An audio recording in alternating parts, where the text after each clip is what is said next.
Pemirsa, 3 tersangka maling motor lintas kabupaten diamankan oleh tim Raja Wali Satreskrim Polres Muara Enim sesudah melakukan aksinya di Muara Enim.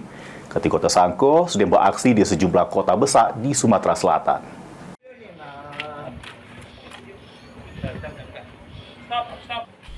Tiga tersangka maling motor berhasil diamankan oleh tim Raja Wali Satreskrim Polres Muara Enim.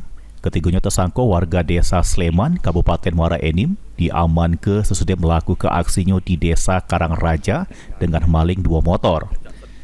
Sesudah dilakukan pengembangan, petugas juga berhasil nyita barang bukti 5 unit motor hasil kejahatan ketiga tersangka di Kabupaten Empat Lawang.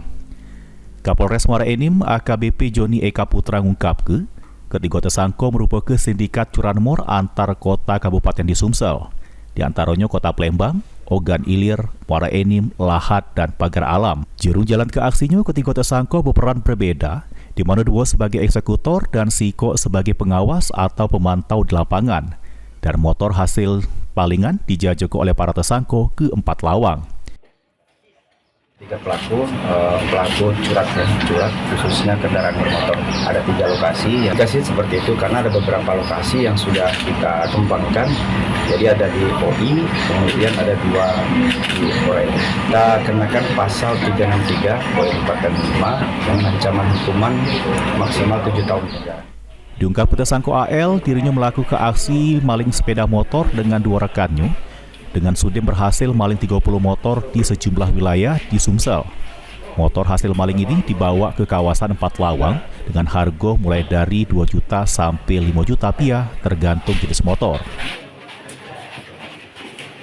Kita 15 lah. Empat Lawang 15. Berapa? Pagar Alam 2. Lahat berapa? 4 lah. Total berapa? Sekitar 30 lah. 30 kurang. Dari pengungkapan ini, Polres Muara Enim berhasil ngamankan barang bukti berupa perangkat kunci Y, 5 motor jenis Matic. Ketiga tersangka dikenakan pasal 363 dengan ancaman penjara selama 7 tahun. Mardiansa, PAL TV.